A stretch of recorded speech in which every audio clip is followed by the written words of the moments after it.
ہم کریں گے ہر مظلوم کی حمایت۔ السلام علیکم، میں ہوں حورین فاطمہ اور آپ دیکھ رہے ہیں مایتی نیوز HD چینل۔ نظر ڈالتے ہیں آج کی اہم خبروں پر۔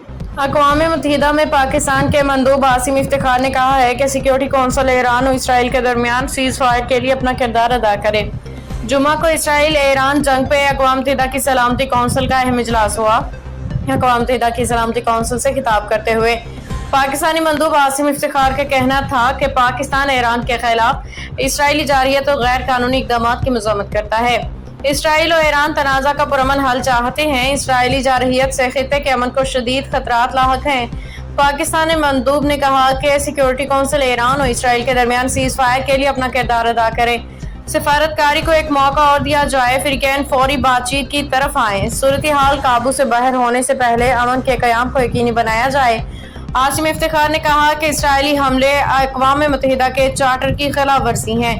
اسرائیلی جارحیت کے خلاف اپنے ایرانی بھائیوں کے ساتھ کھڑے ہیں۔ ایران کے نیوکلیئر پروگرام کا مسئلہ ڈائیلاگ کے ذریعے حل کیا جائے۔